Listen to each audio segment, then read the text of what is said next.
right, thanks very much. So we do have Dr. Goldman prepared a vignette for us to discuss. So I guess we'll do that after we've each, given our intro.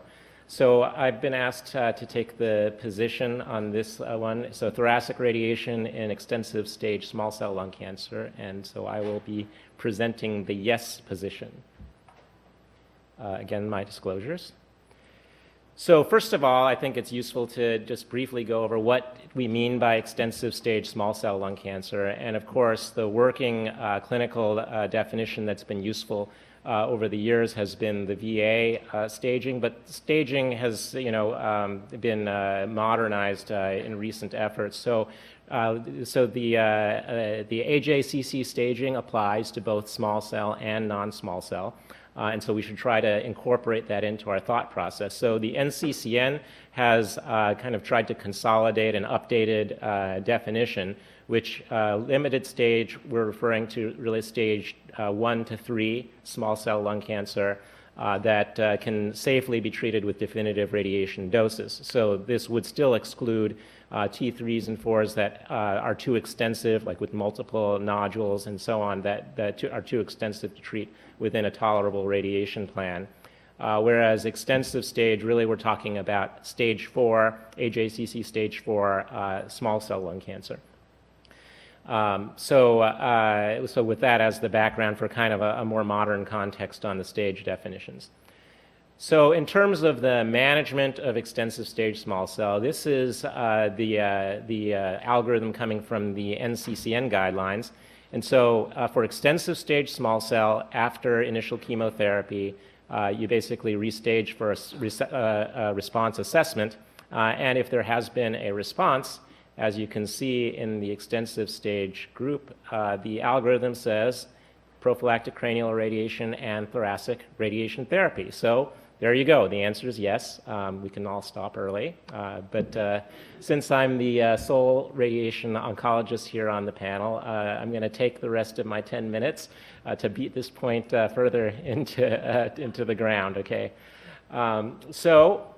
First of all, how do patients with extensive stage small cell lung cancer recur? There's a good data set for that. The EORTC did a randomized trial of prophylactic cranial radiation for extensive stage small cell.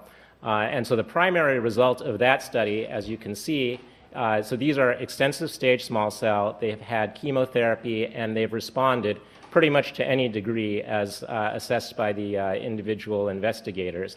And then they got prophylactic cranial radiation or not, and you can see PCI substantially decreased the incidence of symptomatic brain mets, and that translated to a survival benefit, a significant one, and actually a remarkably a doubling of overall survival at a year.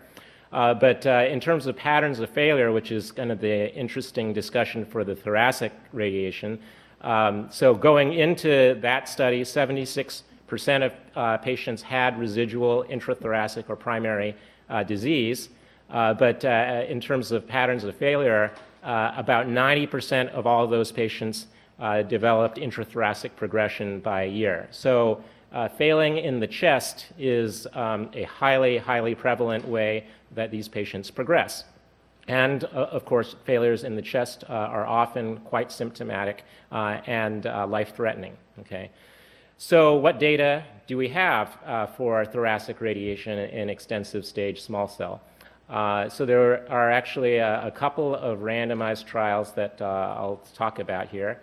And one is an older study, but one that is still has for a long time been the only randomized data that we've had, so you've probably heard it discussed before. This is a Yugoslavian randomized trial, and it had multiple arms stratifying by response to initial chemotherapy.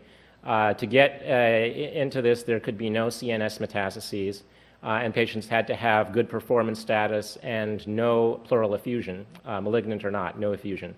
And so it will only look here at the first two groups there, which were patients who had either a complete or partial response in the chest, but to all the extrathoracic sites, they had to have a complete response to chemotherapy. So these are a selected group of patients. But actually, considering it, small study, but a decent number for this trial design. So 55 versus 54 patients. And those patients that got the radiation therapy to the chest got a pretty aggressive regimen. So they actually got 54 gray in the 1.5 gray BID, and that was with concurrent chemotherapy.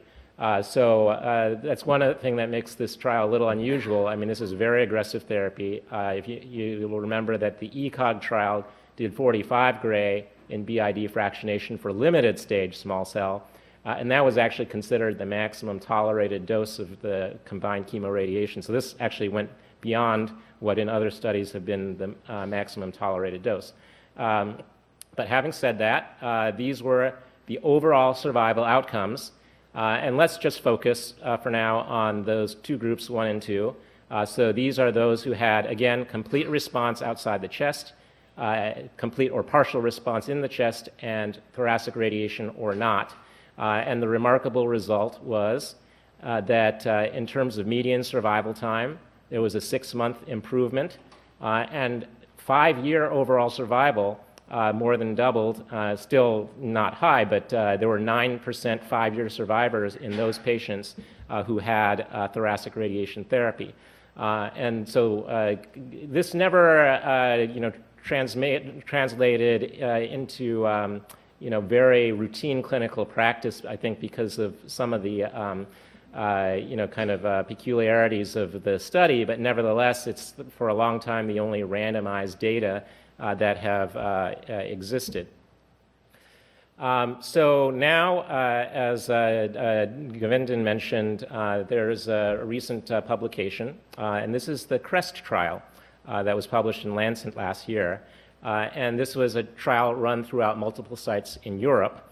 Again, it was for extensive stage small cell with a response to chemotherapy.